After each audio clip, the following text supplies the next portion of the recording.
¿Me escuchan bien ahí? Sí, sí, pastor. ¿Me escuchan bien? Listo, listo. Entonces vamos a iniciar orando. Bueno, Padre, gracias, Señor, por este día, Señor, en que nos podemos reunir a estudiar el libro de Romanos, ya casi para finalizarlo. Te damos gracias, Señor, por esta porción de este capítulo. Te pedimos tu dirección, tu ayuda. Permite, Señor, que podamos comprender y que sea de edificación para nuestras vidas. Te pedimos, Señor, para que seas tú fortaleciendo este grupo de estudio virtual. Permite que más personas, Señor, puedan participar de él. Podamos, Señor, también fortalecer muchas personas en diferentes lugares donde se encuentren a través de la palabra. Te damos, Señor, a ti la gloria. En el nombre de Jesús. Amén y amén. Bueno, entonces, no más nos faltaría esta porción y otro capítulo. Ya sabemos que terminamos el libro de Romanos. De hecho, nos faltaría este capítulo y otro para finalizarlo.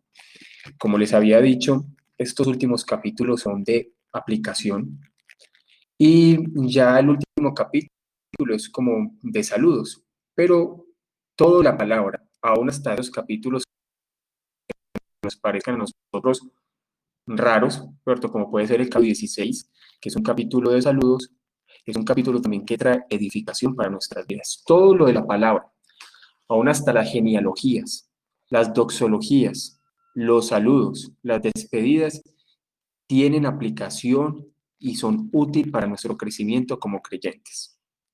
Este capítulo 15 también continúa con ese caso que veníamos tratando desde hace 8 días. Pablo dejó para tratar este caso después de hablar sobre la justificación por medio de la fe, después de hablar sobre la aplicación, y por lo general siempre las cartas deja casi de último en muchas ocasiones ciertos casos para tratar, y este caso, que era como ciertas discusiones que tenían entre judíos y gentiles con respecto a temas de qué se debe comer, qué se debe guardar y qué no se debe guardar, lo continúa profundizando mucho más en este capítulo, en esta parte final. Eso nos da a entender que realmente no era un tema sin importancia, sino que estaba generando una especie de división en la iglesia de Roma y que este tema era necesario tratarlo con el fin también de que la iglesia se mantuviera unida. Entonces Pablo sigue diciendo así en el versículo 1 y 2: así que los que somos fuertes debemos soportar las flaquezas de los débiles y no agradarnos a nosotros mismos. Cada uno de nosotros agrade a su prójimo en lo que es bueno para edificación. Sigue en la misma línea con el cual venía en el capítulo 14, profundizando sobre ese tema de las discusiones que se presentaban con respecto a los nuevos creyentes judíos y también con respecto a los paganos convertidos, en los cuales la iglesia se estaba conformando a través de judíos convertidos y también de paganos convertidos al cristianismo. Y lo que da a entender acá se enfoca en las personas fuertes que hablaban y que tenían un entendimiento que podían comer de todo. Les dice: ustedes que son fuertes, soporten las flaquezas de los débiles y no agradarnos a nosotros mismos, dando a entender que deberían de ser pacientes, deberían ser conscientes de esa situación que se estaba viviendo y que no vivieran para agradarse a sí mismos, sino que estuvieran presente la situación del hermano y los guiaran para edificación. Esto es como lo que se está centrando esta porción, y dice: cada uno de nosotros ve a su prójimo en lo que es bueno para edificación. Todo lo que nosotros hacemos en la iglesia debe ser para edificación, para que nosotros edifiquemos a nuestros hermanos, aquellos que pueden llevar mucho tiempo en el cristianismo, pero que están entrando en una profundidad, los vamos llevando poco a poco a través de la palabra. Es un proceso. Aquellas personas que vienen del catolicismo también, que vienen del pentecostalismo, del carismatismo, bueno, en cualquier línea religiosa, uno tiene que ser misericordioso y trabajar en ellos para edificación, para que vayan creciendo en el conocimiento de la fe. Entonces seguimos en este caso.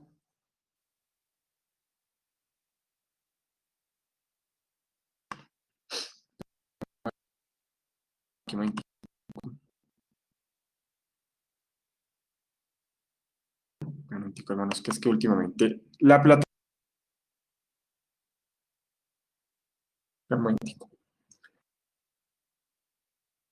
Mientras tanto, si alguien quiere hacer una, venimos hablando, se puede hacer, hablando sobre este tema de los fuertes en la fe y los fuertes en la fe, más que todo en el entendimiento de muchos temas bíblicos. Pero un momentico.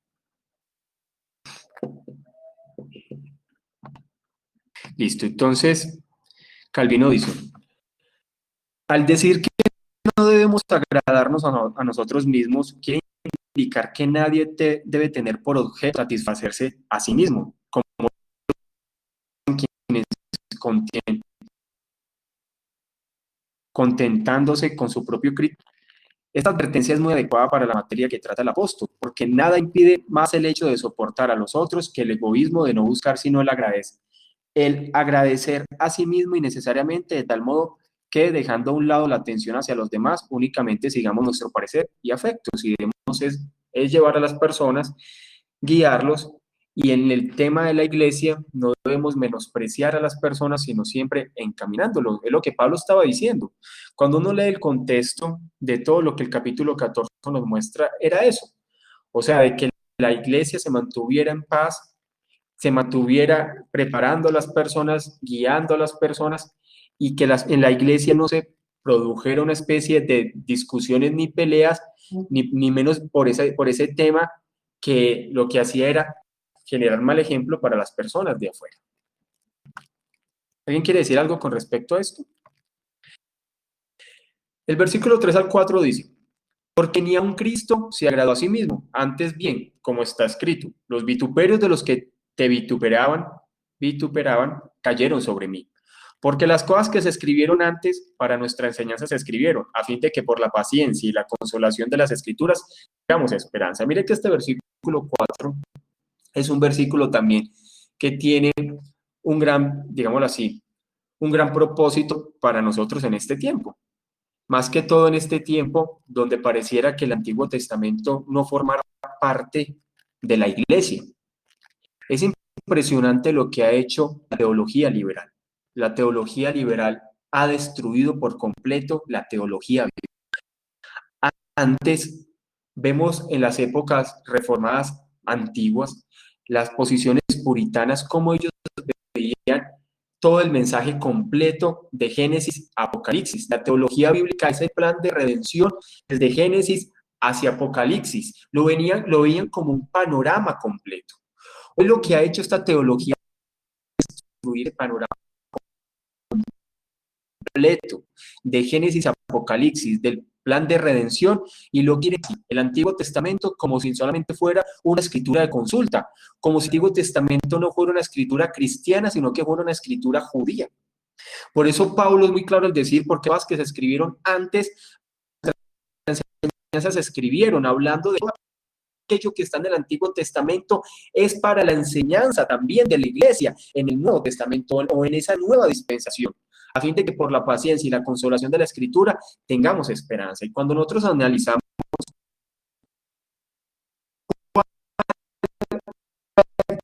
esto que utiliza la iglesia del primer siglo para evangelizar y para predicar los domingos, era que las cartas se iban escribiendo y se iban pasando de iglesia en iglesia, las cartas que los apóstoles y los discípulos cercanos a los apóstoles escribían, se las iban pasando de iglesia en iglesia, pero el escrito principal era el Antiguo Testamento.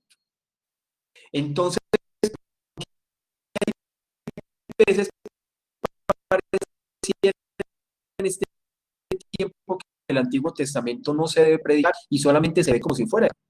Pablo también empieza aquí a hablar acerca de que así vino, aguantó todos esos vituperios y aguantó todas estas cosas que vino sobre nuestro Señor por causa del amor que tuvo a sus hermanos, hablando también de la iglesia. Por tal motivo, nosotros también tenemos que estar pensando todo el tiempo en nuestros hermanos. No hagamos las cosas por amor como a volverme cada vez más intelectual, sino por amor a las ovejas. Hay que tener cuidado porque en ocasiones el intelectualismo lleva a que tengamos un corazón frío. Si a mí el intelectualismo me lleva a que yo tenga un corazón frío y no a que sea una persona que de verdad ame enseñar a los demás, ame a que las personas puedan, de verdad yo necesito aprender teología.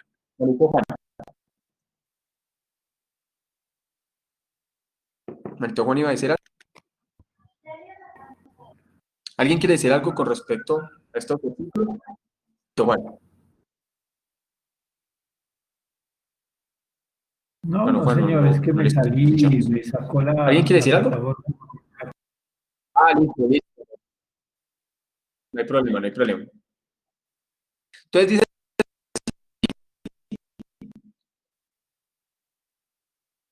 la principal lección que Pablo quiere enseñar es esta. Si Cristo estuvo en el mismo tanto sufrimiento, en forma de insultos lanzados contra él por sus enemigos, ¿no deberíamos nosotros entonces estar dispuestos a sacrificar un poco del placer de comer y beber por amor a nuestros hermanos creyentes? Contextualizando las discusiones que se vivían en Roma, en la iglesia de Roma. Si nuestro Señor estuvo dispuesto a soportar tantas cosas por sus hermanos, nosotros también no podríamos sacrificar un poco del placer de comer y beber por amor a los demás, con el fin de que esa comida que se tenía en la iglesia los domingos o cuando se reunían a comer entre hermanos no fuera para discusión, sino que fuera para edificación. Es que era triste si miramos el contexto, que cuando se reúne la iglesia no era para comunión, sino que era para discusión. Y esa cena era especial cuando la iglesia, los en Roma se reunían, eran más bien pleitos y no para comunión. Y Pablo diciendo, no, reúnanse a comer. Si el hermano quiere comer solamente verduras, déjelo. Si usted quiere comer solamente carne, está bien, pero que esa comunión que ustedes tengan, esa comunión de la iglesia, porque un día el Señor también es comunión con los hermanos, debe ser para edificación, no para pleitos. En relación con este tema, deben evitarse dos temas. Primero, el de negar la verdad que primero y principal de Cristo no es nuestro ejemplo, sino nuestro Salvador. Y lo segundo, el de negar que hay un sentido en que nuestro Salvador Jesucristo es ciertamente también nuestro ejemplo. Por supuesto, Él no puede ser nuestro ejemplo a menos que sea primero nuestro Salvador.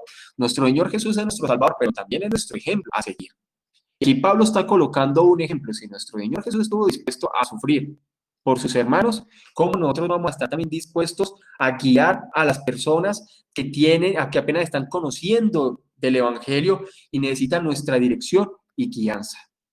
¿Quiénes somos nosotros para no guiar a las personas, para no ser pacientes con ellas, para no ser amorosas con ellas? Y ven, nos falta mucho de eso. Yo lo digo también por mí.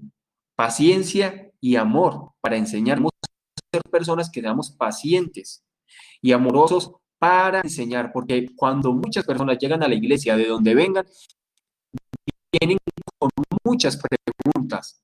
¿Y quiénes somos nosotros? Somos aquellos que podemos responder esas preguntas. Como yo les he dicho, hay personas que son muy preguntonas y de tanto preguntar puede que cansen a alguien, pero nosotros debemos estar dispuestos siempre a ser esas personas que guiamos, ¿sí? Y que direccionemos a las personas a la verdad. ¿Alguien quiere decir algo, hermanos?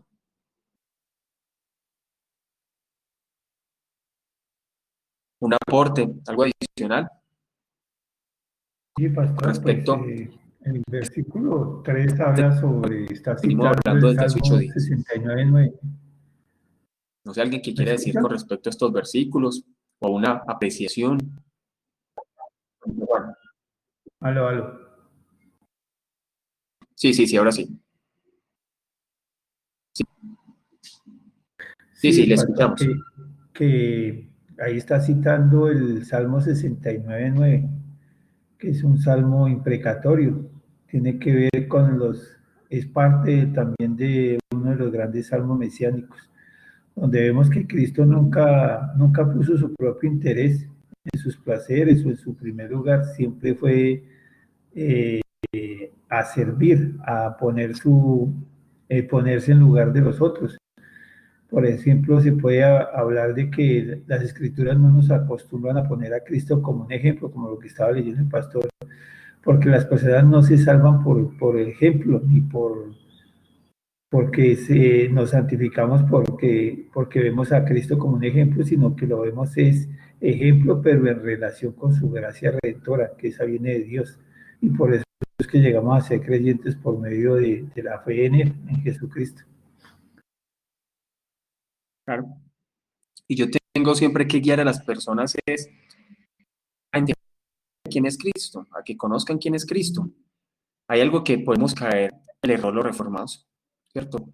Y es en ocasiones, uno debe predicar todo el consejo de Dios, pero llevar más a las personas a que vivan por temor y no a que vivan por el gozo de Cristo. Siempre las personas es que se entreguen a Cristo y vivan es por el gozo de estar en Cristo. Ahí es la diferencia. Nosotros no podemos llevar a las personas a que como por miedo, a servir a Dios por miedo, no. Servir porque el amor y la misericordia de Dios es, o sea, el amor y la misericordia de Dios me ha perdonado y por causa yo debo vivir para Él. Entender eso porque hay veces, como yo les digo, uno debe ser predicador de todo el consejo de Dios, predicar la gracia, predicar la ley, porque la ley también es de gracia, ¿sí? Y la gracia también hay ley. Ahí ves esa relación es la que confunde. Pero no podemos llevar a las personas a vivir más por temor, sino por amor, por entrega a Cristo, conocer quién es Cristo. Ahí es donde debemos entender, y aquí lo que está llevando se está llevando a estas personas, es saber el amor de Cristo, entender que nuestro Señor se entregó por las personas, por tal motivo nosotros también debemos guiar a las personas también en amor. Por eso el versículo 5 y 6 dice, pero el Dios de la paciencia y de la consolación os dé entre vosotros un mismo sentir según Cristo Jesús. O sea, la discusión en la iglesia de Roma era fuerte, por eso es que Pablo la trató. Y Pablo lo que está aquí dando a entender es que sea Cristo mismo quien les dé un mismo sentir. Esa es nuestra oración, sabemos que es Dios el que da la paciencia, es Dios el que consuela.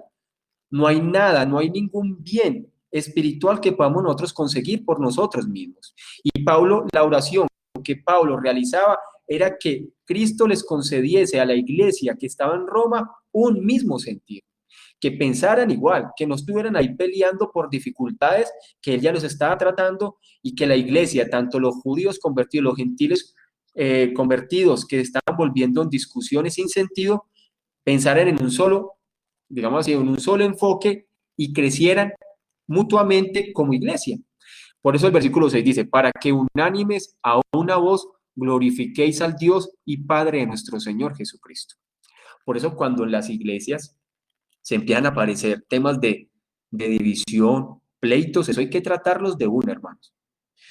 Yo siempre le digo a la iglesia, yo les digo, así como hay discusiones dentro de nuestros hogares, dentro de nuestras familias, por causa de nuestro temperamento, carácter, muchas cosas, la iglesia también es una familia. Y téngalo por seguro que en la iglesia también se hiere mucho. Así como en los hogares, un hermano se hiere bastante con un hermano, el padre con el hijo. Bueno, igual hay heridas por todo lado o ciertos conflictos. No crean que la iglesia no va a pasar. La iglesia también va a pasar. Y cuando usted empieza a ser parte de la congregación, algún momento usted lo van a herir de algo, ¿cierto? Hay unos que son muy maduros y que, por ejemplo, hay ciertas cositas muy sencillas, pues les pasan por encima, pero en ocasiones va a haber temas fuertes. Hay gente también que se va a enojar con usted. Yo estuve en una iglesia, yo siempre comento esto, cuando joven, y pues porque éramos joven, tenía ahí veces un conflicto con alguien y en una ocasión una niña no me habló por 6 meses dentro de una iglesia. Por 6 meses, imagínense. Bueno, eso ya está mal, eso se tiene que tratar.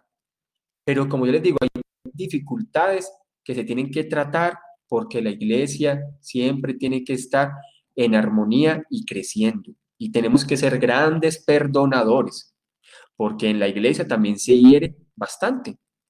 Hay heridas que pueden venir por cualquier cosa. Hay gente que se hiere es que porque el pastor no lo saluda o porque un hermano no lo saluda. Pero hay que llevar siempre a las personas a ser maduros con respecto a la comunión en la iglesia, porque a medida que usted más se vaya siendo parte de la iglesia, usted también va a ver que son pecadores y que todos somos pecadores y que por algún motivo hay cosas que usted puede hacer o decir que a los demás no le va a gustar. Por ejemplo, hay veces uno es muy imprudente y cosas que uno sin querer, o hay veces uno es así y son cosas que uno tiene que tratar, ofende a alguien y la persona se sintió mal y uno no quería eso. Por eso la necesidad siempre de perdonar y pedir perdón dentro de la iglesia. Siempre es necesario todos esos temas, cuando son conflictos fuertes, no dejarlos crecer, porque eso puede generar divisiones dentro de la iglesia o crear bandos. Y eso hay que tratarlo. A mí me preocupa cuando hay iglesias que esos temas no se tratan. Y eso se empiezan a crear un bando acá, un bando acá. Conozco iglesias donde, hablando de iglesias carismáticas, llegué a conocer iglesias carismáticas así, donde el grupo musical no se trataba con el grupo en ese tiempo, me parece que era un grupo juvenil ahí, no se trataban entre ellos. Y eso no se puede permitir porque es que debemos ser ejemplo aún para las personas que están afuera y la iglesia del Señor no puede, aún en nuestra iglesia local, tener esos conflictos y que no se lleguen a tratar. Esos temas hay que tratarlos y cuando un pastor o los líderes de la congregación se dan cuenta de esos temas hay que llamarlos a relación y hablar con las personas, pero eso no se puede dejar que crezca y que crezca porque eso puede llegar casi a dividir una iglesia. ¿Tiene algo para decir con respecto a esto? Don Carlos, buenas noches. Mano Jorge, ¿cómo vamos? Bien, gracias a Dios. Buenas noches, hermanos, también. Bueno, este tema sí es complicado porque pues en las iglesias, como usted dice, se ve mucho todos estos temas por la convivencia, por la comunión que hay con los hermanos.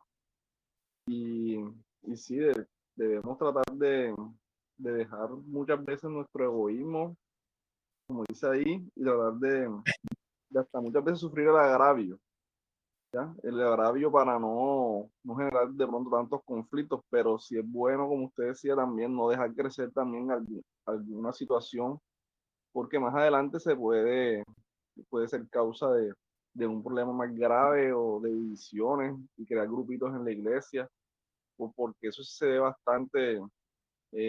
Por eso uno que va creciendo cada día en la fe, tiene que pedirle al Señor que le dé esa madurez para no volver de pronto un problema pequeño, como de chisme en la iglesia y ese tipo de cosas, sino que tratar de hablar con la persona directamente y pues a tratar de aclararlo, como el tema de la disciplina, primero con la persona, si uno siente que fue ofendido o como usted dice, si uno ofendió a alguien, pedirle perdón directamente, no esperar a que venga esa persona a decirle que se siente ofendido con uno. Pero sí, todos estos temas, como usted dice, estos capítulos son más de la vida cristiana práctica y son muy importantes todo lo que estamos tratando ahora. Mire, hay cosas, hermanos, que ustedes no se imaginan, por eso siempre hay que llevar que la iglesia madure. Hay cosas, miren, yo me acuerdo que uno trataba hasta casos sencillos. Una vez, una niña, me acaba de contar un caso, pues involucró a alguien en esta venta de revistas. Estas ventas de revistas de esto que están en todos los países, ¿cierto? Esto de venta de revistas. Entonces ella era como el líder de un equipo y como que la niña no alcanzó a pagar y dentro de la iglesia ese disgusto. Y el pastor le tocó ahí como intermediar, es que porque estaba disgustado, es que porque la niña no había pagado lo del mes, mejor dicho. Hasta imagínense lo que a los pastores nos toca hacer con tal de resolver, apagar fuegos por lo que sea. Son cosas que serían de solucionar. De hecho, Pablo también trata en otras cartas eso, donde casi que se trata como de involucrar temas dentro de la iglesia, eso genera esos disgustos en la iglesia por cualquier motivo y a eso no se puede llevar. Hay que llevar a que las personas sean más entre temas, pero tampoco el pastor debe convertir en incendios por todos lados, sino que hay que llevar a las personas que sean maduras en tratar y tratar estos temas porque si no, eso va a traer dificultades más hacia adelante y el crecimiento de la iglesia. Cuando se ve que las cosas se salen dentro de su orden, hay que llamar a relación, o llamar a relación, sino hacerlo como una forma como de conciliación, ¿sí? Porque los pastores no pueden ver que cada vez que llamen a alguien sea para regañar. Hay veces pareciera, yo me crié en una juventud así, que cuando uno lo llamaba, uno siempre decía, me van a regañar. Y uno creía que cuando el pastor siempre lo llamaba, uno era para regañarlo. Y no, sino que las cosas se deben conciliar y hablar. Hay muchos temas, a medida que la iglesia va creciendo, se van apareciendo muchos temas que por la sabiduría de Dios toca ir trabajando y también los otros líderes, porque la iglesia tiene que mantener unida en crecimiento y madurar.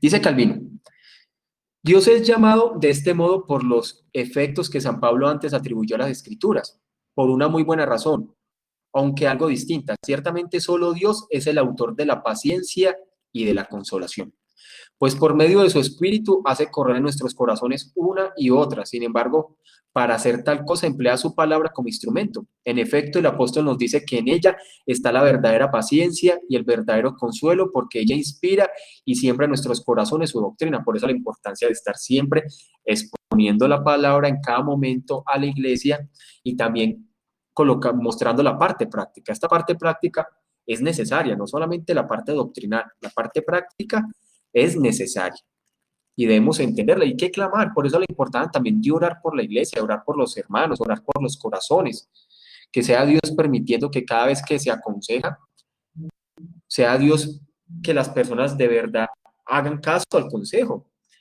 porque pareciera que cuando uno aconseja, por lo general las personas no hacen caso al consejo, hacen como lo contrario. Entonces uno tiene que orar también para que sea Dios que las personas acepten el consejo que sea bíblicamente. Dice así, versículos 7 y 8. Por tanto, recibió los unos a los otros como también Cristo nos recibió para gloria de Dios. Pablo lo que le está diciendo, ya dejen de estar peleando por eso. Acepte que él va en un proceso y en algún momento él lo va a entender. Pero no es que cuando se reúnan para pelear o estén todo tiempo pareciera como si en la iglesia que tuvieran dos bandos, no, sino que eso es la iglesia. Por eso Pablo ora un mismo de Dios para confirmar las promesas hechas a los hombres. Estos versículos que vienen a continuación son versículos también que se sacan bastante de contexto, porque Pablo está casi que va a empezar a hablar de lo que es la parte evangelística y él mismo va a decir que yo me hice circunciso o me hice incircunciso por causa de los incircuncisos, y este versículo lo toman muchas personas para hablar del evangelismo social. Y entonces hay mucha gente que dice, no, es que a mí me gustan las cosas sociales. Entonces, por ejemplo, no sé si ustedes conocen aquí en Bogotá, en Colombia, hay un pastor que es metalero. Entonces él dice que él es metalero porque de esa forma se acerca a las personas que son metaleras. Y usted ve esa iglesia, y esa iglesia tiene un estilo negro, hasta el logo es como un lobo. Digo, eso no tiene que ver nada con la iglesia, pues es un club social. Pero hay gente que coge esos versículos así. Entonces, por ejemplo, hasta tipos de vestimenta, tipos de música, tipos de cosas que ya van más allá de lo que la Biblia aplica. Sí se podría utilizar para las misiones. Por ejemplo, los misioneros, cuando fueron a China, muchos de ellos se dejaban crecer esas colas largas que utilizaban en ese tiempo y se vestían con esas ciertas vestimentas para tratar de ser parte de la cultura. Pero cuando ya son todos estos clanes sociales y la iglesia quiere volver como parte de ese clan social de todos estos grupos emergentes, ya es preocupante. Ya es preocupante ahí. Entonces aquí lo que Pablo está diciendo es, pues os digo que Cristo Jesús vino a ser siervo de la circuncisión, hablando de que nuestro Señor Jesús vino y se sometió a la ley para mostrar la verdad de Dios, para confirmar las promesas hechas a los padres.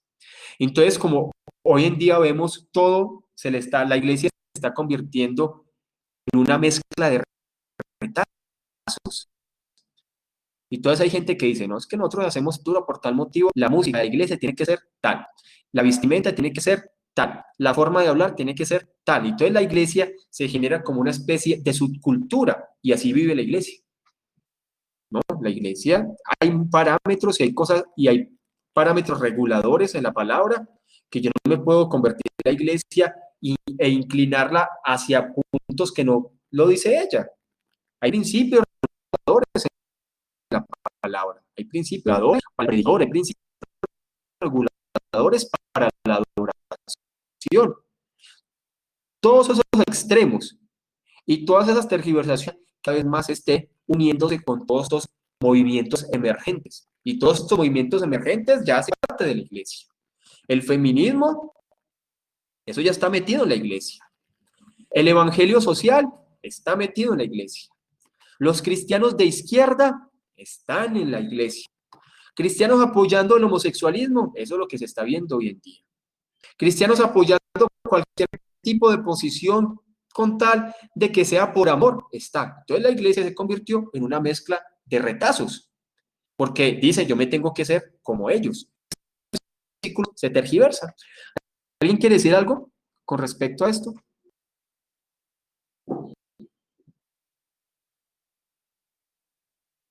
¿Alguien quiere hacer un aporte?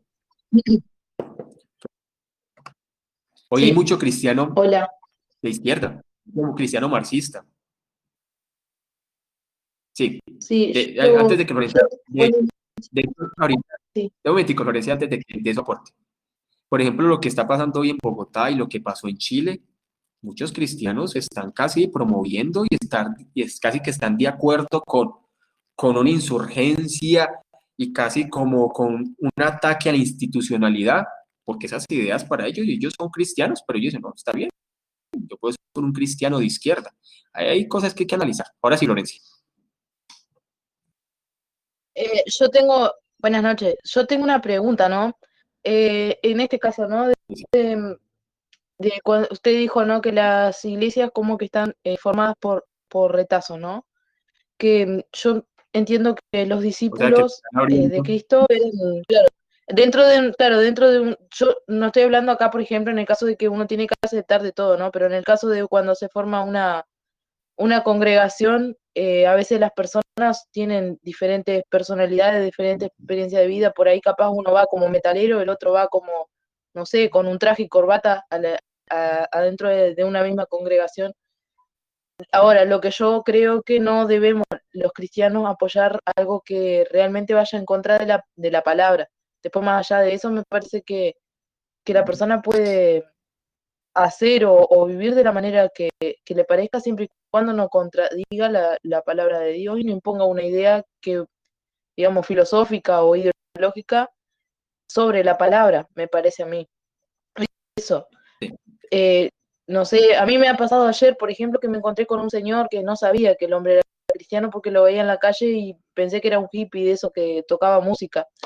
Y, y siempre lo saludaba porque vivo ahí cerquita del hombre y ayer lo paré, hablé con él, no lo conocía y el hombre tenía en las flautas versículos bíblicos. Y yo quedé, pero asombradísima porque no sabía. Y él me dijo que él predicaba el evangelio así en la calle a las personas. Y muchas veces un creyente que va a la iglesia todos los domingos se lee la palabra, no hace lo que hace ese hombre. Entonces yo realmente me quedé muy asombrada. Digo, Sí, claro, hay discusión ahí fuerte también, pero también hay que analizar qué está detrás de todos estos movimientos. Sí, por ejemplo, hay muchos de estos movimientos así hippies, por ejemplo, aquí también en Colombia, y ellos tienen una mezcla de Cristo, ¿cierto? Cristo, Cristo más un montón de mezcla. Ustedes, cuando se empieza a mezclar la palabra con mucho de estas ideologías, de estos movimientos de estos movimientos nuevos, contemporáneos, hasta movimientos antiguos, que generan un tipo de, ¿cierto? Hay gente que viste porque es su forma de vestir y todo eso, pero cuando ya tú tienes una mezcla de todas estas ideologías, hay que mirar qué tanto de la palabra tiene mezcla. Lo digo porque yo conozco muchos de estos movimientos y conozco iglesias que se alinean mucho con estos movimientos.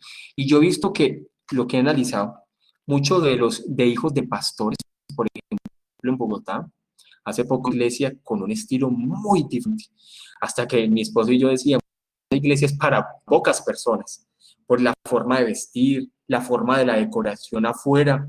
Tenían un maniquí, tenía un nombre así extranjero, raro, el enfoque de la vestimenta, o sea, es un tipo de subcultura que no es abierta para todos, sino para un cierto tipo de persona. Y yo sé que lo que dice Florencia, ahí hay un debate, y ahí hay algo mucho para hablar. El problema es cuando se empieza como a mezclar. La iglesia de verdad no debe ser exclusiva para un solo tipo, sino en la iglesia se debe aceptar de, ¿cierto? Todas las personas igual, pero todos tienen que ir encaminados por la palabra, direccionado por la palabra, debe ser algo serio, algo donde se le dé también seriedad, donde sea algo también neutral en muchas cosas, pero ya cuando es así, ahí me preocupo porque yo últimamente estoy viendo muchas iglesias que parecen iglesias como una especie de cultura, ¿cierto? Como, algo así como estas iglesias metaleros y estas iglesias como un estilo raro ahí, no sé, y sucede. ¿cierto? Y además, ¿qué va a pasar? Por eso es que ya vemos también iglesias homosexuales. Entonces, la iglesia se convirtió en eso. Y la iglesia es un barco de salvación. Yo no puedo decir, la iglesia solamente va a aceptar estrato 6 y quizás norma, ¿no? Estrato 6, 5, 4, 3, 2, 1. Formas de vestir diferentes. La iglesia es un barco de salvación, donde a todas las personas, a través de la palabra, a través también de la pluralidad de muchas cosas, pero que no contradigan la palabra ni generan mezclas. Eso es como lo que yo digo. Listo.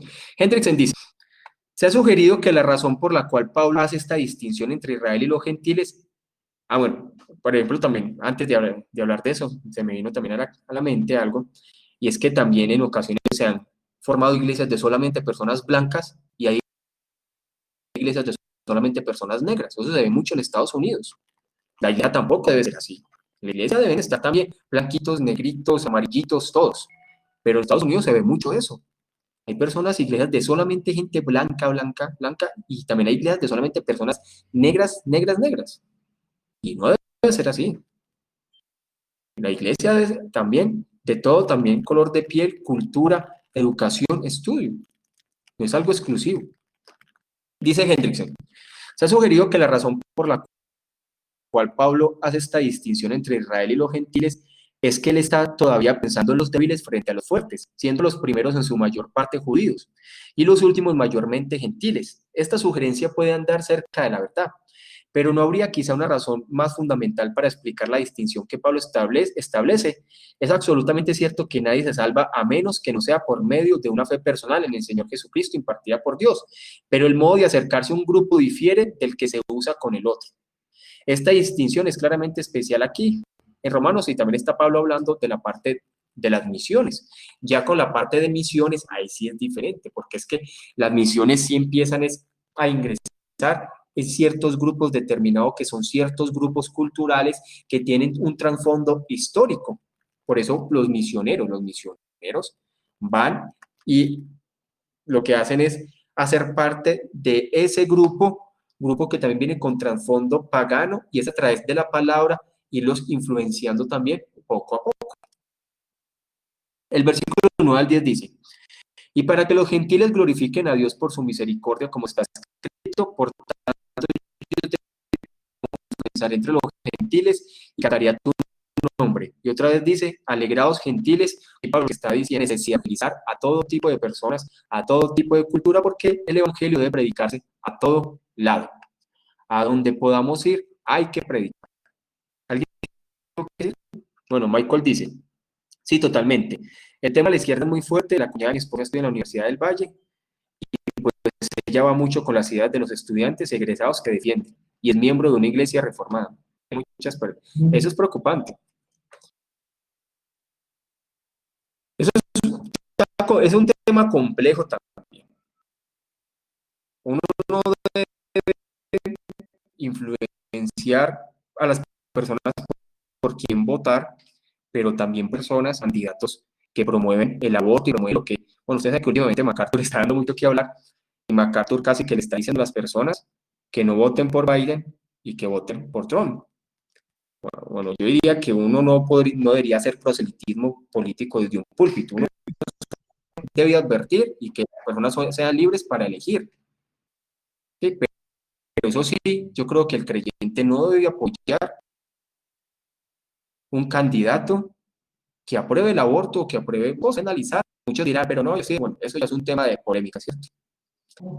Y eso que Ariana dice que, Ariana que está en Estados Unidos, ellos dicen que la izquierda extrema, pero yo digo que Estados Unidos no tiene esa izquierda como la tiene Latinoamérica, es que Latinoamérica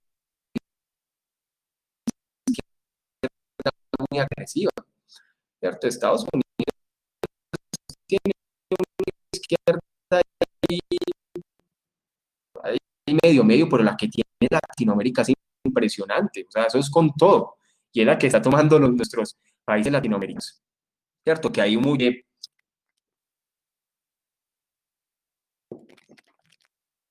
Florencia. Que era para comentar que... Ahora sí. Sí, ¿se escucha? Sí. ¿Se escucha? Ah. Que Sí, se no, era escucha bien. para comentar que Sí, que los grupos de América Latina, la izquierda latina a veces, de las izquierdas, puede ser que sean diferentes una a la otra, pero tienen en común que todas tienen el tema de eso, de el sentimiento que le ponen hacia el pasado y hacia la historia. Entonces, muchas veces te atrapan por ese lado. Y, y otra Sí, cosa que yo quería comentar era que hay que tener mucho cuidado también, que los cristianos a veces, ahora es cierto que hay muchos cristianos que apoyan, por ejemplo, no comento, movimientos de derecha, ¿no? sí, Pero hay que también tener cuidado porque hay candidatos que se presentan a la derecha y también están apoyando el aborto, por es muy cierto. ejemplo, o ese tipo de medidas, y uno tiene que tener mucho tacto porque a veces uno apoya ciertas cosas y saben que están haciendo mal en algunos aspectos, Por pero, eso hay que pero entender muy bien los no por eso uno tiene que, sí, no por eso uno tiene que no va a estar apoyando a tal o cual candidato, pero hay que tener mucho. Sí, sí, ahí se le escuchó un poquitico entrecortado, pero sí, sí, yo le entiendo el punto. Sí, la cosa es eso. Eso es, que llevar a las personas es analizar bien los candidatos. Por ejemplo, yo no sería una persona que diría este o tal este, no. Yo advierto sobre los movimientos políticos que son antibíblicos, me preocupan cosas, lo digo desde la postura bíblica, pero que yo diga nombres desde un púlpito, no. Yo veo que hasta ya, eso ya está metiendo hasta dentro de los reformados, ¿cierto? Bueno, entonces mire que dice, es para que los gentiles glorifiquen a Dios por su misericordia. Por eso dice, alegrados gentiles con su pueblo. Dice, por ese testimonio San Pablo demuestra la vocación de los paganos, porque en él se dice que la confesión de la gloria de Dios será oída entre los paganos, pues no podemos en verdad anunciar la gloria de Dios más que entre aquellos que oyen y reciben las alabanzas cantadas por nosotros.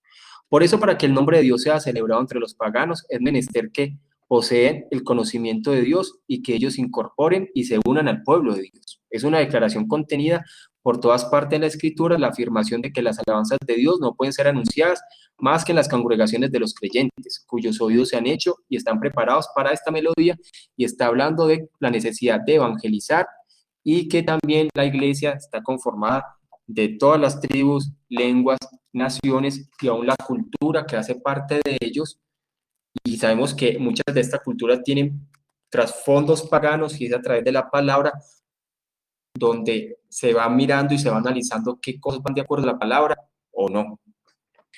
11 y 12 dice, y otra vez, alabad al Señor todos los gentiles y magnificadle todos los pueblos. Y otra vez dice, Isaías, estará la raíz de Isaí y el que se levantare a regir los gentiles esperan en él.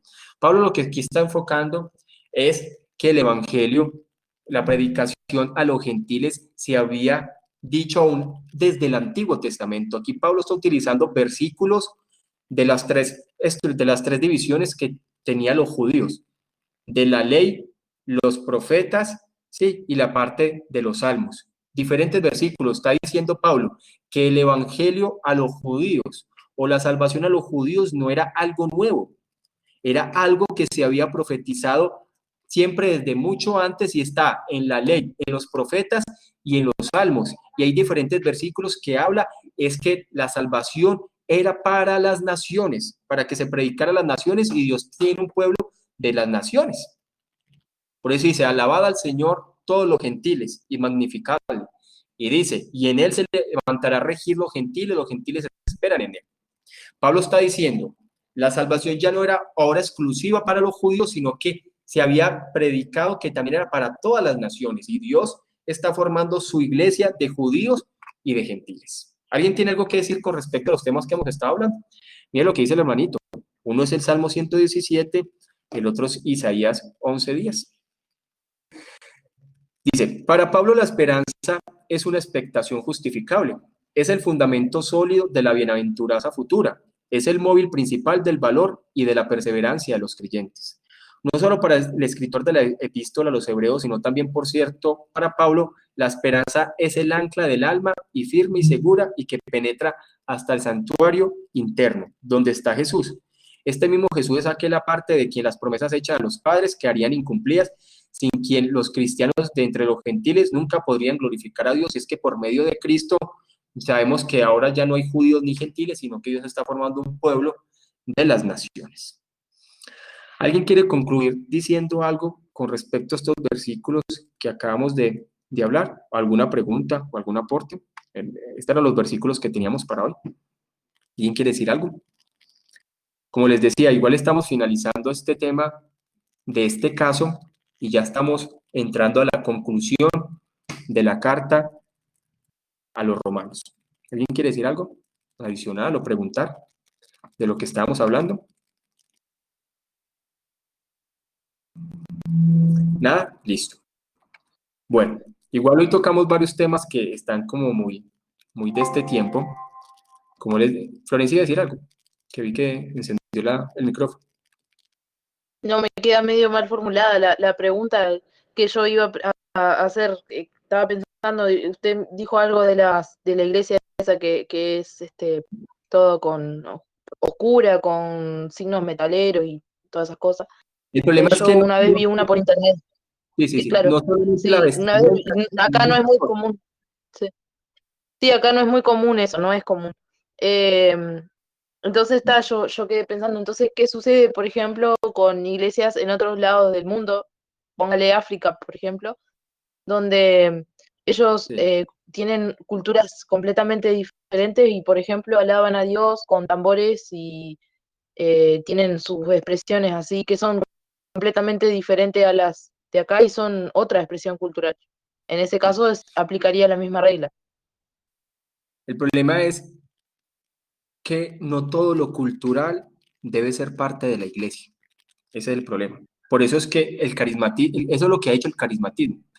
El carismatismo ha permitido que todo lo cultural haga parte de la iglesia. Por eso es que usted ve que, por ejemplo, aquí en Colombia, usted ve que hay canciones en ritmo de salsa, las niñas salen a danzar con mapalé, con salsa, con cualquier cosa, porque el movimiento carismático permite que toda expresión cultural haga parte de la iglesia. Y eso realmente no es así.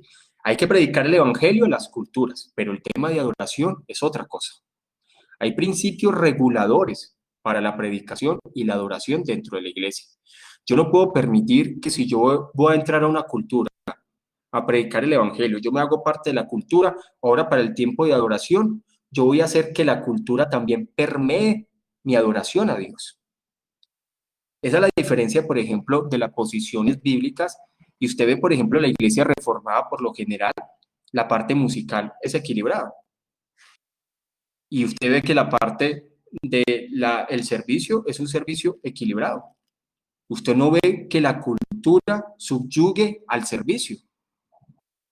Y eso a veces es lo que permite estos movimientos carismáticos. Los movimientos carismáticos dejan que la cultura haga mezclas. Y entonces dicen, es que nosotros somos colombianos, entonces porque somos colombianos, esto hace parte de nuestra cultura, entonces venga la salsa, venga el bambuco, y hagamos alabanzas con bambuco y con salsa. Eso yo soy colombiano y la adoración no es así. Pero los carismáticos sí permiten mucho eso. Y eso sucede en las diferentes expresiones de Latinoamérica, ¿cierto? En otros lugares. Y sabemos que, por ejemplo, el latinoamericano tiene mucha expresión en bailes y mucha expresión musical, pero nosotros no podemos permitir que ese tipo de expresión multicultural y todo tipo de ritmo pueda ser parte de la iglesia. Mire, este hombre que escribió Una vida con propósito, que también escribió un libro llamado Una iglesia con propósito, que me fue el nombre, Peter Warner, que es un libro muy conocido en Latinoamérica, él decía, todos los estilos musicales sirven para adorar a Dios. Y eso hace parte de los movimientos carismáticos. Qué pena. Pero no todos los estilos musicales sirven para adorar a Dios. Que pueden crear, sí. Pueden crear, mire, escuchamos aquí, un rapero puede crear música para Dios, sí. O sea, fuera de la iglesia, creen canciones para Dios, pero que ese tipo de canciones con cosas culturales haga parte de la iglesia es diferente. ¿Listo? Por eso es que usted nunca va a ver eso en las iglesias reformadas. Pero que, por ejemplo, yo por ejemplo, sí he visto personas, mire, yo conozco una iglesia reformada en otro lugar de Colombia, donde la parte musical dentro de la congregación hay principio regulador, tiene que ser una musicalidad equilibrada, donde la musicalización no, digamos de alguna forma, no tergiverse el mensaje. Y dentro de esa iglesia había un rapero y él mismo creó un rap con letra cristiana hablando de las 5 solas, pero él nunca va a cantar dentro de la iglesia. No obstante, el pastor sí decía, hermanos, si ustedes quieren apoyar a este hermano, esa música que él quiso crear, apóyelo. Y lo permitían que se tuvieran afuera. Pero que hiciera parte de la adoración de la iglesia, no, porque no todo estilo musical es para ser parte de la adoración de la iglesia. Que los carismáticos lo permitan es diferente, pero las iglesias bíblicas nunca ha pasado eso. Jorge, ¿iba a decir algo? Jorge. Por eso es que ustedes ven dentro de las iglesias carismáticas que eso hay música con rap, hay música con rock, hay música con metal, hay música con eso, porque para ellos dicen que todo estilo musical sirve, y entonces lo que hacen es que hacen permear la cultura. Jorge. Y vi que Jorge iba a hablar ahí. Como que se le cayó y volvió. ¿Jorge iba a hablar o era porque ingresó y se... Pastor Carlos, no, fue que se me deja ir y entré de nuevo, disculpe. Ah, yo pensé que iba a dar un aporte. Sí, yo lo que quiero que entendamos eso es que hay un principio regulador para la adoración. Ahí, la Biblia nos habla de un principio regulador para la adoración. Y ese principio regulador no da pie para que cualquier estilo musical sirva para adorar a Dios. Que usted puede crear esa cristiana, bueno, sí, pero que haga parte del culto, no. ¿Sí me va a entender? No sé, Florencia, ahí sí. Sí, hola. Sí, yo coincido o sea, coincido, solamente quería hacer la pregunta porque coincido en que, por ejemplo, dentro claro, de la congregación tiene que haber una alabanza, una música que realmente sea ordenada y que todas las personas también lo sientan y puedan alabar a Dios y que no perturbe el sonido. Ni que tampoco incite al cuerpo a moverse de una manera que no corresponde dentro de la congregación. Lo que Debe sí ser yo que tenía realmente. esa duda porque eh, ¿eh? Sí, sí, sí. Tenía esa duda, sí, sí, sí. Tenía esa duda con relación a esas iglesias que son en otros, por ejemplo, en África, que uno ve, por ejemplo, que alaban a Dios con muchos tambores, que allá se usa mucho. Es, y no sé, digo, uno no sabe, hasta incluso, por ejemplo, la música instrumental que nosotros escuchamos en algunas iglesias, incluso dentro de la reformada, estoy hablando, por ejemplo, uno no conoce el origen de esa música. Tendríamos que invitar o preguntarle a alguien que sea un musicólogo para saber de dónde salió ese tipo de música. Capaz que salió adorando a Satanás y nosotros no sabemos. Digo, entonces no lo El sabemos. problema es los ritmos, ¿cierto? Hay una predicación de Sugelovich con respecto a ese tema. Es buena, se lo recomiendo, busquen. Él habla sobre el tema de la música y empieza a hacer un análisis con respecto al Antiguo Testamento. Recordemos que en el templo y en el tabernáculo no se permitía cualquier instrumento. Hay que entender, recordemos que una cosa era la cultura judía y otra cosa era lo que se hacía dentro del templo. Dentro del templo habían ciertos instrumentos y no estaba el chofar. Eso es lo chistoso. Hoy en día estos judíos mesiánicos mantienen utilizando el chofar y el chofar ni siquiera pertenecía dentro del templo. Dentro del templo se habían trompetas, pero eran las trompetas alargadas y no se permitía cualquier tipo de adoración. Las danzas no pertenecían al templo, ni pertenecían a las sinagogas. Las danzas eran expresiones culturales del pueblo judío, pero no era parte de la adoración dentro del templo. Eso es lo que debemos entender. Hay que mirar los ritmos, porque es que el ritmo que se utiliza dentro de la iglesia debe ser un carro que lleve el mensaje. Si el ritmo que yo llevo me tergiversa o es más el ritmo que el mensaje, hay que tener cuidado con ese tipo de oración. Cuando el ritmo musical es mucho más que el mensaje, hay que tener cuidado, porque hay personas que ves, hay ciertas rítmicas donde usted enfoca más en el ritmo que en la letra. Y por lo general los cánticos dentro de la congregación deben ser cánticos con profundidad teológica y donde tenga una parte musical que lleve el mensaje, pero que la parte musical no me condicione el mensaje. ¿Listo? El maestro Juan Goyeneche coloca un buen libro, aunque hay unas cosas de Bob que no estoy de acuerdo, pero es un buen libro, ¿sí? Y que llama Nuestra adoración importa. Es importante ese libro también. Dice Sebastián, Iván Pájaro dice que se llama Rick Warren, ¿sí? Y estos libros, Una vida con propósito, una iglesia con propósito, que los han leído tantos cristianos, pero como les he dicho, esos dos libritos hay que leerlos con lupa. Ese que llama Una vida con propósito, una iglesia con propósito. En algún momento de mi vida yo me los leí. Sebastián Pérez dice, lo malo que no existe el culto regulador es que todo se vuelve válido, ¿sí? Se meten tantas actividades y cosas extrañas que al final colocan fuera la palabra de Dios. Cuando no hay principios reguladores bíblicos dentro del servicio, que sucede mucho entre las iglesias carismáticas, todo es válido. Y entonces aparece alguien diciendo, ahora vamos a cantar esta salsa, a ver, todos vamos a echar un pasito y para allá. Y la iglesia empieza casi a bailar juntamente con el cantante. Y echan para allá y eso empiezan a bailar salsa, eso empiezan a bailar cumbia, eso empiezan a bailar, o sea, no hay reverencia. Se permite de todo en la iglesia, porque no hay principios reguladores de la adoración, ni principios reguladores de la palabra. La palabra deja muy claros estos principios reguladores. Y la adoración sí importa, y no todos los ritmos sirven para adorar a Dios. Y ya que he hablado ahorita, Florencia de África, en África hay reforma. Hay pastores muy reconocidos que van a estar en estos días, uno de esos me parece que va a estar en estos días en esta conferencia de Grace Community Church, y ellos tienen una iglesia, no me acuerdo si dice Nigeria o Zimbabue, bueno, pero ustedes ven esa iglesia seria, a pesar de que están en África, ¿cierto? Y hay principios regulares, ustedes no los van a ver que hay en medio de la reunión de una iglesia de reforma van a entrar con tambores y con flauta, y van a entrar con los vestidos, ¿no? Eso hace parte de la cultura, pero no quiere decir que todo ritmo sirva para adorar a Dios. ¿Listo? Pero eso es una buena pregunta. En algún momento tuve esa pregunta y estudié ese tema a profundidad. Por eso le aconsejo, hay unos audios con respecto a la adoración de Sugel Michelén, donde él hace un análisis desde el Antiguo Testamento y habla sobre el tema musical y el tema de la danza. ¿Cierto? Recordemos que Latinoamérica tiene danza nunca debería existir dentro de las iglesias. No existía ni dentro del templo, no existió danza dentro de las iglesias en la historia. Ahora sí les dio por abrirse a todo este movimiento. No, nunca existía, pero ahora se le da mucha apertura a eso. ¿Quién más tiene algo que aportar, que decir?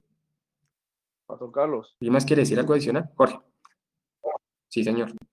Con respecto al tema del principio regulador de la adoración, sí es muy importante para las iglesias porque precisamente protege mucho de todo esto que usted está diciendo, de lo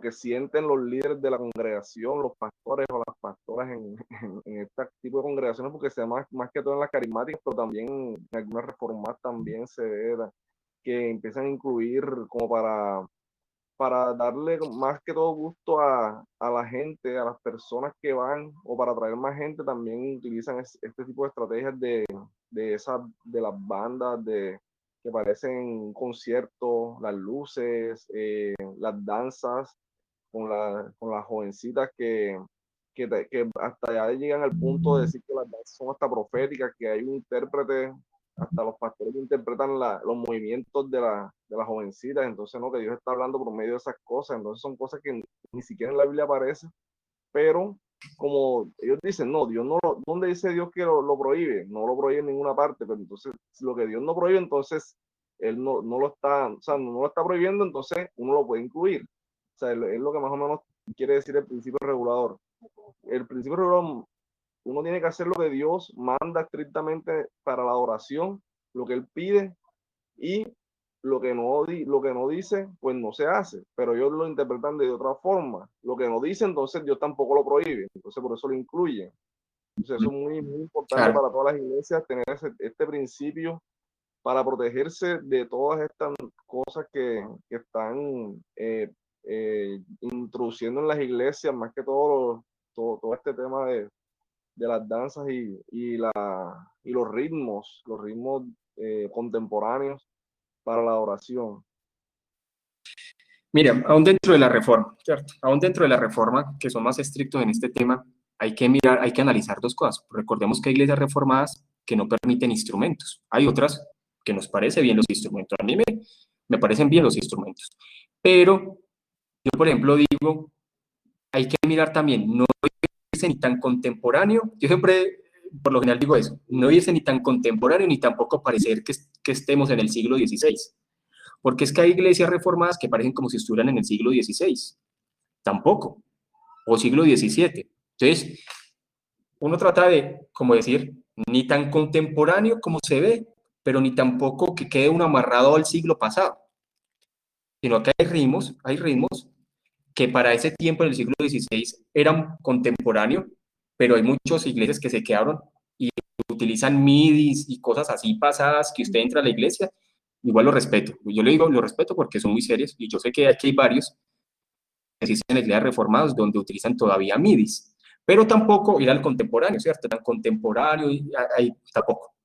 Entonces el principio regulador también es de analizarlo dentro de las iglesias reformadas, porque ustedes saben que hay iglesias reformadas que también tienen la salmodia exclusiva. Muchos presbiterianos utilizan la salmodia exclusiva, y los presbiterianos ginebrinos, que solamente cantan salmos, que son salmos antiguos y cantan salmos antiguos.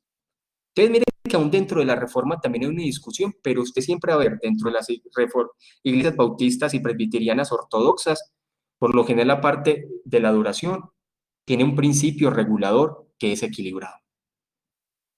Usted no va a ver las iglesias reformadas tan carismáticas, al punto en la parte musical tan contemporánea como lo ven ciertas iglesias carismáticas y pentecostales hoy en día.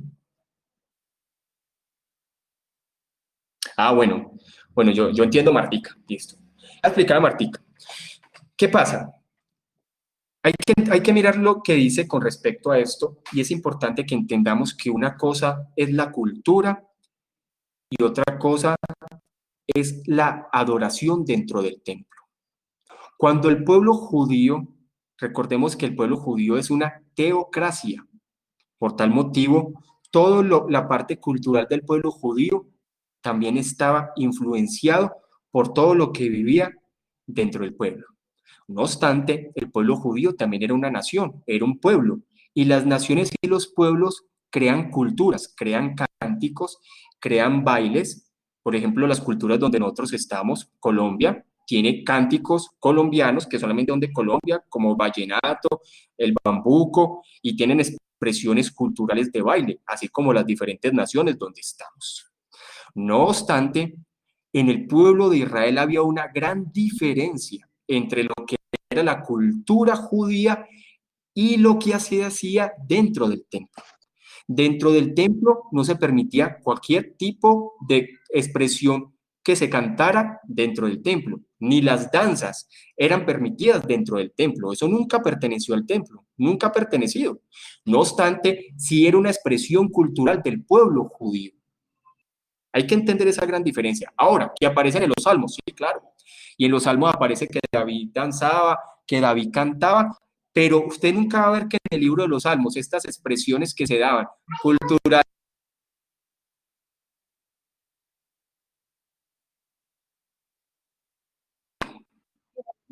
qué pena ahí que es que mi hija me estaba trayendo algo. Ahora, usted nunca va a ver que dentro del templo se veían estas expresiones. No obstante, cuando vemos en el libro de los Salmos, sí habla cuando el pueblo vivía esas festividades y vivía esos regocijos, la manifestación cultural del pueblo era a través de danza y era a través de ciertos cánticos que eran diferentes a los que se vivían dentro del templo.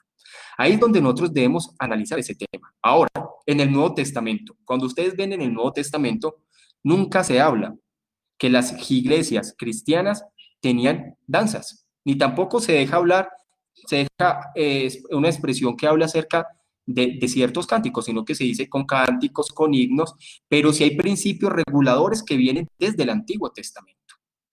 Las danzas históricamente nunca pertenecieron a la iglesia.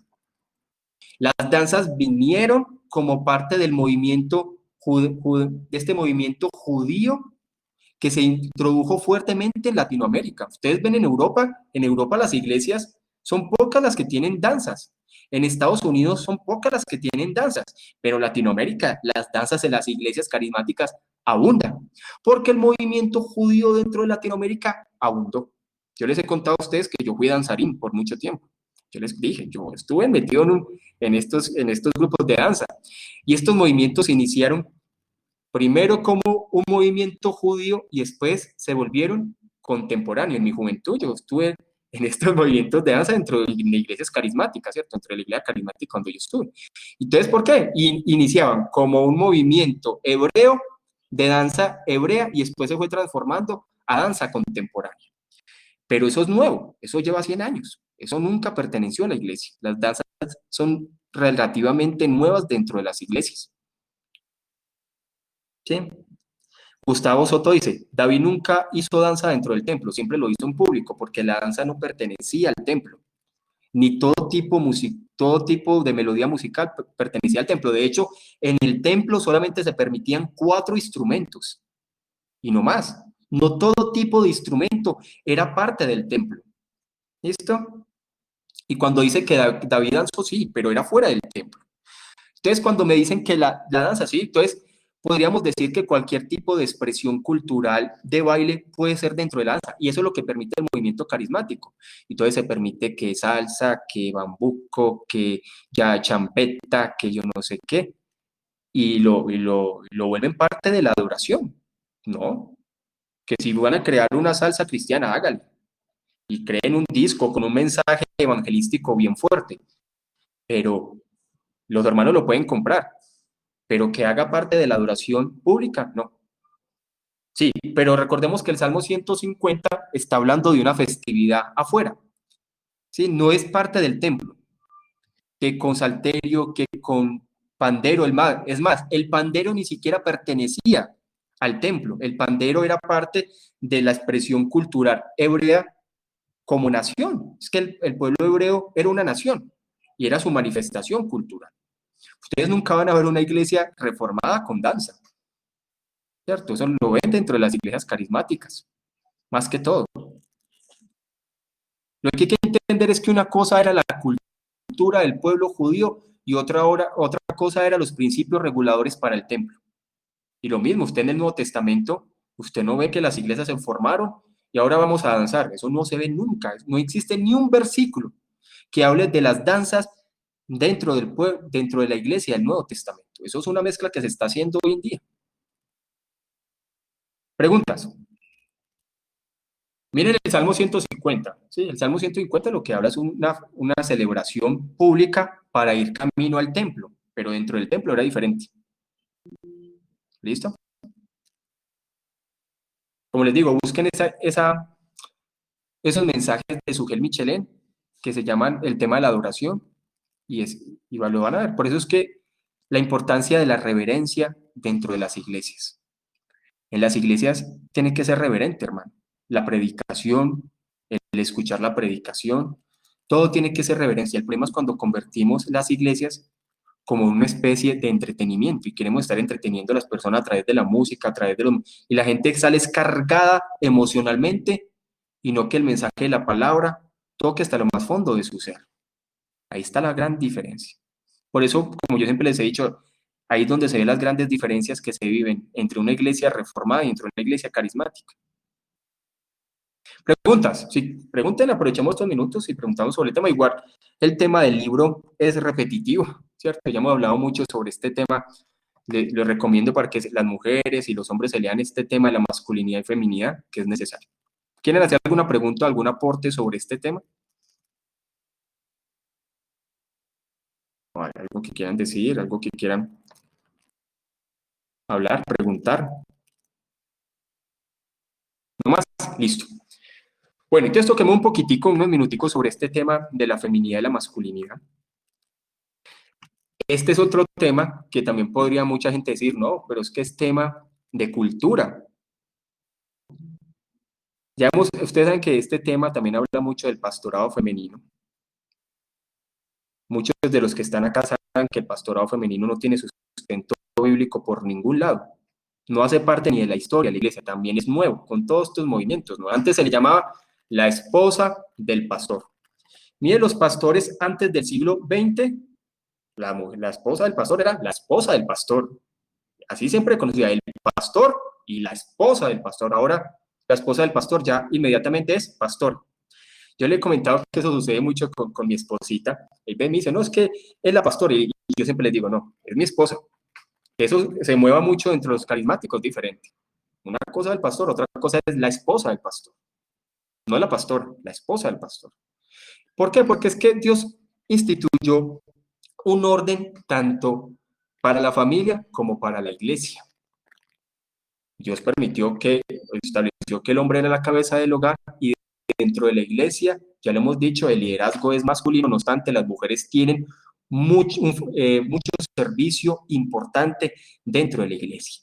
¿Qué es lo que hacen todos estos movimientos? Todos estos movimientos lo que hacen es traer una tergiversación a los roles establecidos en la palabra.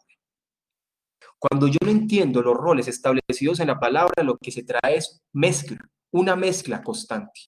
Y entonces se baja la feminidad de la mujer, se baja la masculinidad del hombre, hay veces se hacen una mezcla y se le empieza a perder el sentido real que le da la palabra y por eso es que hay confusión dentro de las iglesias. El hombre no sabe cómo ser hombre, la mujer no sabe cómo ser mujer y todos estos movimientos culturales, ahí sí hace parte y ahí sí es donde empezamos a expresarnos de acuerdo a todos estos movimientos. Por eso sabemos que todo esto que está viviendo no es una posible tema, uno lo toca públicamente, hermano, y esto, mejor dicho, eso genera polémica, y más, por ejemplo, en la ciudad donde yo estoy, y más que todo en lugar, el tema de hablar que el pastorado femenino no es bíblico, no existe ni un solo versículo en la Biblia que apruebe el pastorado femenino, eso, hermanos, eso es una polémica impresionante. No sé si ustedes quieran decir algo con respecto a esto, porque igual ya lo hemos hablado muchas veces. Las mujeres pueden escribir himnos, pueden cantar, pueden hacer muchas cosas, pero el gobierno de la iglesia es masculino. ¿Alguien quiere decir algo con respecto a este tema? ¿Algo que quiera aportar adicional a lo que hemos venido hablando desde hace rato?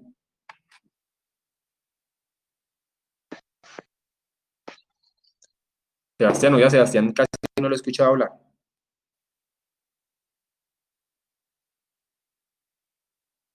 O Florencia, ¿qué iba a decir? Ah, Sí, como una pregunta así, ¿no?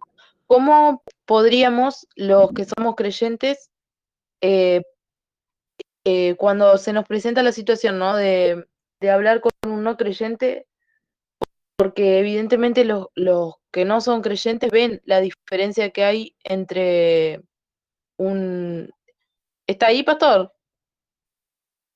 sí. Hola. ¿Sí me escuchan ahí? Ah, ¿Sí me sí, escuchan? se desapareció. Sí, Sí. una persona que es Se cayó. creyente, ¿no? Sí, una Sí. persona que es creyente. Cuando se le presenta la situación de plantearle a un no creyente, porque a veces los no creyentes tienen esa pregunta de por qué las mujeres están tan definidos los roles dentro de la iglesia, ¿no? Cuando se nos plantea qué posible respuesta o posibles respuestas le podríamos decir a esas personas que tienen esa duda o que ven esa diferencia que hay en el común de la sociedad. Pues porque realmente la posición bíblica es así. De hecho, cuando Pablo está hablando con el tema de los roles, y Pablo no se va y dice, no, es que esto es un tema cultural, sino que él inmediatamente se va a la creación. Y porque él dice, porque Adán fue creado primero que la mujer. Dios no creó a Adán primero que la mujer sin ningún significado, sino porque de verdad tenía una razón de ser, porque el hombre debería ser la cabeza del hogar y tenía que ser ese rol establecido en el hogar. Pablo cuando habla, no lo habla como un tema de la cultura, sino que inmediatamente se va al inicio, y todo lo que se estableció en el inicio es porque tiene que estar así por las generaciones. Que los hombres y que los seres humanos hemos querido hacer estas cosas diferentes, ya es otra cosa. Ahora, con el tema fuera de la iglesia, ya es diferente. Yo estoy centrando en la iglesia. Que una mujer fuera de la iglesia puede ocupar los cargos que quiera, sí, gerente, llegar a ser ministra.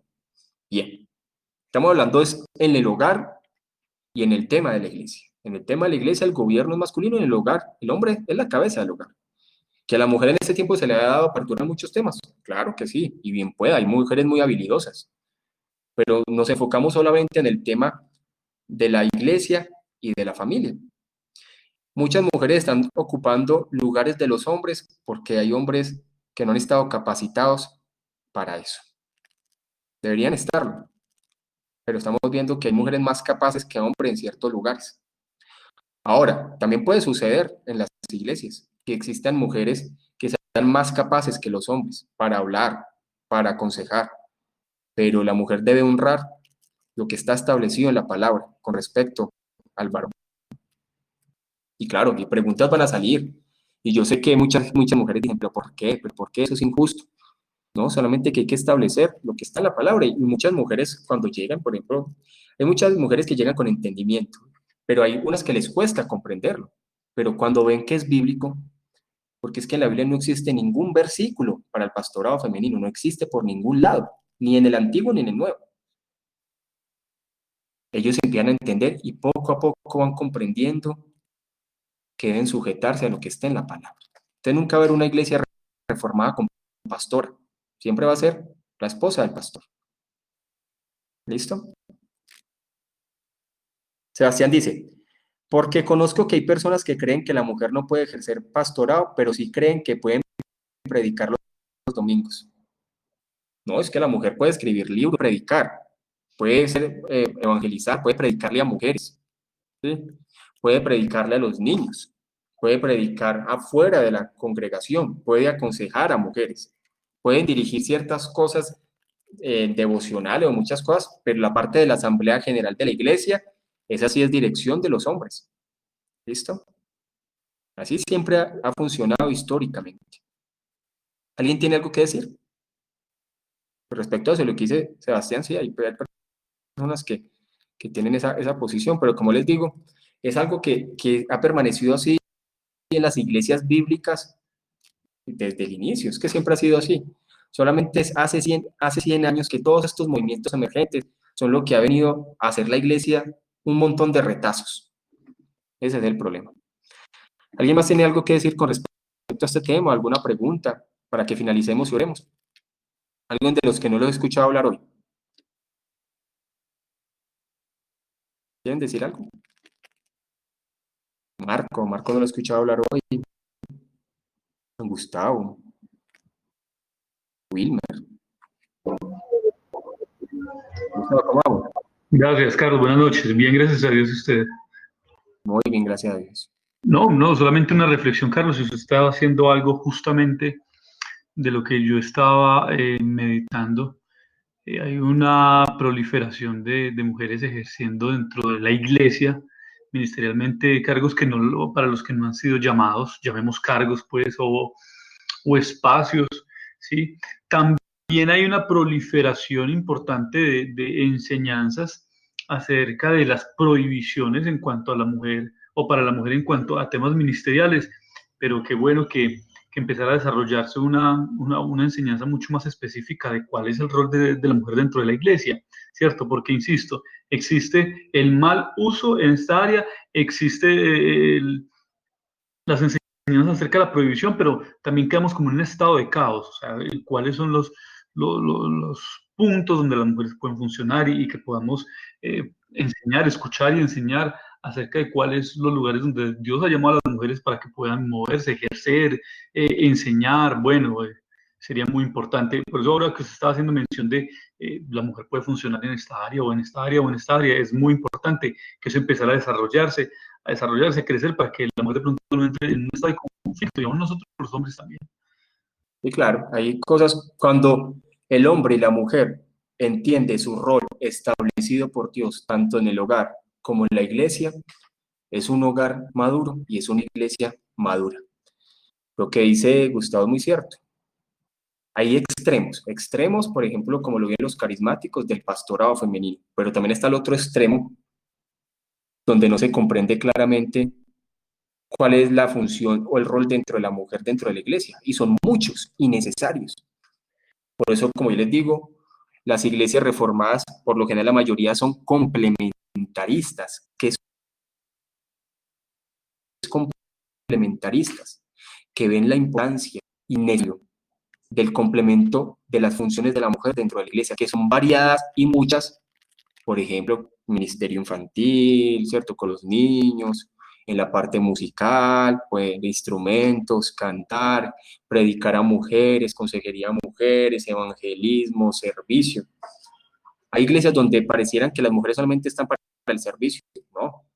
para muchas cosas, ¿sí? Para la parte audiovisual, para la parte del staff, muchos lugares hay para la mujer que también lo comparten con los hombres dentro de la iglesia, y cuando es establecido y encuentra su rol, es una iglesia madura. Recordemos también nuestro Señor Jesús tuvo el ministerio rodeado de mujeres, pero eran muy claros los roles establecidos de los hombres y de las mujeres, y siempre las iglesias bíblicas han sido de esa forma, pero hay muchas funciones de importancia de la mujer dentro de la iglesia innecesario. Hay cosas que los hombres no ven, que las mujeres sí ven. La parte de la decoración, muchos temas. Y ese libro que estamos leyendo, Gustavo, habla también sobre eso. Hay mujeres que son conferencistas. De hecho, yo una vez vi una conferencia de Ligonier, una conferencia que es fuera de la iglesia, donde la mujer está dando la conferencia y explicando el libro y todo eso. El problema ya es diferente, es dentro de la iglesia, el gobierno dentro de la iglesia. En la Asamblea General sí es masculino. Es Sí, diferente. claro.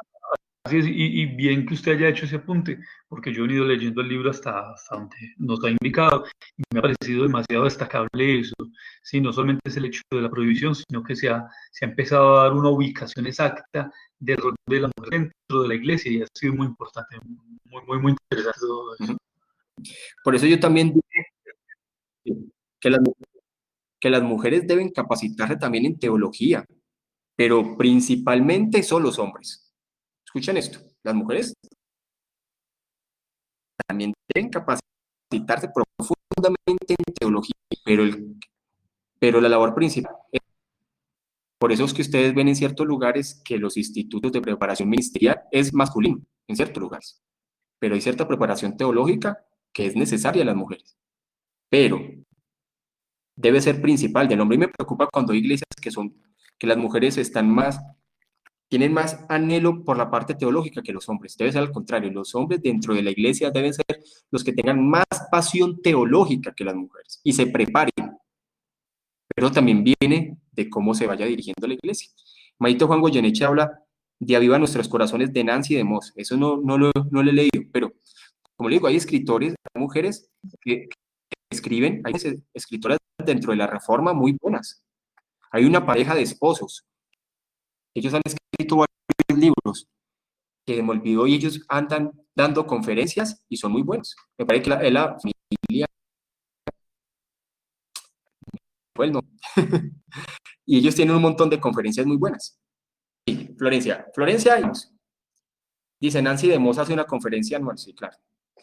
Una cosa es ciertas conferencias, pero otra cosa es el servicio dentro de la iglesia. Sí, Florencia. Sí, yo he escuchado Nancy de Moss, también la he escuchado, y Joven Verdadera también me gusta mucho, que es como para mujeres y explica muy bien el rol de la mujer. Y también otra que muy, bueno, dentro de Joven Verdadera tienen cantidad como de videos, y también la misma que conduce Joven Verdadera, que es Betsy Torres de Gómez, ella también tiene con el esposo, hacen podcast y todas esas cosas. Y después hay otro también que es específicamente para mujeres, del mismo de Aviva Nuestros Corazones, Damaris Carbau, creo que es la mujer, que también da conferencias y lee, o sea, tiene muchas cosas. No me acuerdo qué iba a decir, yo iba a decir otra cosa relacionada con ese tema, pero me olvidé. Se me habrá pasado. Y eso es, por ejemplo, Priscila y Aquila. Priscila y Aquila eran evangelistas y también eran como plantadores de iglesia. ¿Sí? Y eran un trabajo en pareja. Pero la Biblia sí deja muy diferenciado, por ejemplo, para las cartas pastorales de Tito y Timoteo, él es muy claro cuando dice, el obispo debe ser marido de una sola mujer. No dice el obispo y la obispa, ni dice el diácono y la diaconisa, no. El obispo debe ser marido de una sola mujer y el diácono debe ser marido de una sola mujer. Entonces, cuando uno empieza a mirar eso, es claro con respecto a ese tema. Y es algo histórico. Listo, vamos ahora. Dice Juan Goyeneche, sí, es un programa radial. Y dice, mi esposa lo escucha y es de edificación. Sí, yo de verdad casi no he escuchado de Nancy de Moss, pero bueno, qué bueno es eso. Listo, oramos y finalizamos. Igual si quieren profundizar sobre ese tema y tienen preguntas, las pueden hacer, lo pueden preguntar ahí por WhatsApp, no hay problema, ¿listo? Oramos para terminar. Bueno, Padre, gracias, Señor, por este tiempo, por las diferentes, Señor, preguntas que se realizaron. Gracias por los hermanos. Ayuda, Señor, que estos temas también sean de edificación y sea, Señor, tú guiándonos para que podamos tener un entendimiento cada vez más bíblico. Apasionanos por tu palabra y llévanos para que podamos aprender más y más de ti. En el nombre de Jesús. Amén. Amén. Bueno, hermanos, Dios los bendiga. Amén. Cualquier cosa que hoy pendiente. Dios los bendiga. Bueno, feliz noche, hermanos. El Señor los bendiga mucho. Feliz noche.